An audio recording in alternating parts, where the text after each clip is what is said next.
ಕಥೆ Navneet Chor, Krishna the butter thief. ಗೋಕುಲದ ಪ್ರಭಾತ. ಗೋಕುಲ್ ಒಂದು ಸುಂದರ ಗ್ರಾಮ. ಇಲ್ಲಿ ಆಳಲೆ ಹರಿಯುವ ನದಿ ಇದೆ. ಮಂದಮಂದವಾಗಿ ನಡೆಯುತ್ತಿರುವ ಗೋಧಿ ಗೋವುಗಳು, ಹುಟ್ಟಿಗಳ ಮುಂದೆ ನಗುತ್ತಿರುವ ಮಕ್ಕಳು. ಈ ಗ್ರಾಮದಲ್ಲಿ ಶುಭ ಪ್ರಭಾತ ಆರಂಭವಾಗಿದೆ.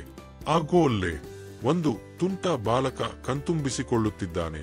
ತಾಯಿಯ ಮಡಿಲಿನಲ್ಲಿ ಕೃಷ್ಣ. ಇಲ್ಲಿ ತಾಯಿಯಾಗಿರುವ ಯಶೋಧ ತನ್ನ ಮುದ್ದಾದ ಮಗನನ್ನು ಮಡಿಲಲ್ಲಿ ಮಲಗಿಸಿದ್ದಾರೆ. ಅವನ ನಕ್ಕ ಮುಖ, ನೀಲವರ್ಣದ ಚೆನ್ನಾಗಿನ ರೂಪ, ಮೂಗಿನ ಮೇಲೆ ಬೆಣ್ಣೆ ಹಚ್ಚಿದಂತಿದೆ. ಈ ಬಾಲಕನು ಬೇರೆ ಯಾರೂ ಅಲ್ಲ, ನಮ್ಮ ಸಣ್ಣ ಕೃಷ್ಣ.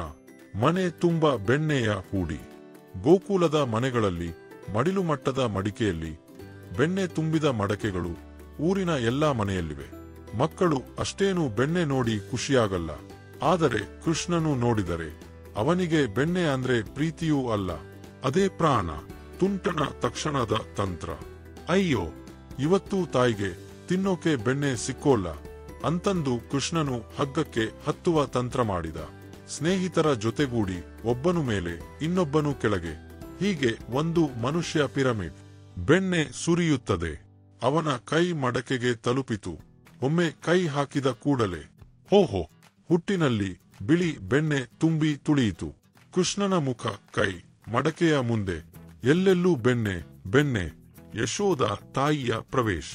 ಕೃಷ್ಣ, ಇದೇನಪ್ಪಾ ನಿನ್ನ ಆಟ? ಯಶೋಧ ತಾಯಿ ಒಳಗಡೆ ಬಂದರು. ಆತ ಬೆನ್ನು ಹಿಂದೆ ಮಡಕೆ ಹಿಡಿದಿಟ್ಟು ನಗುತ್ತಿದ್ದ. ಅವನ ಮುದ್ದಾದ ಕಣ್ಣಲ್ಲಿ ವಿಷಾದವೇ ಇರಲಿಲ್ಲ. ನಗು, ನಗು, ಮತ್ತೆ ನಗು. ಎಲ್ಲಾ ನಗೆಯ ಗೆಲುವು.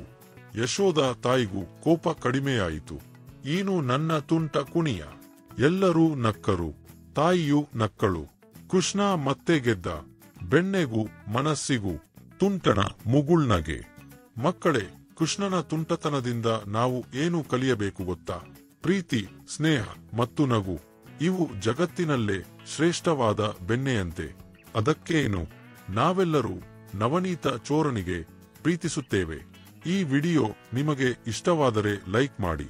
ನಿಮ್ಮ ಸ್ನೇಹಿತರಿಗೂ ಈ ಕಥೆಯನ್ನು ಹಂಚಿಕೊಳ್ಳಿ, ಶೇರ್ ಮಾಡಿ. ಇದೇ ರೀತಿಯ ಸುಂದರ ಕಥೆಗಳಿಗಾಗಿ ಚಾನೆಲ್ಗೆ ಸಬ್ಸ್ಕ್ರೈಬ್ ಮಾಡಿಕೊಳ್ಳಿ. ಧನ್ಯವಾದಗಳು. Thank you.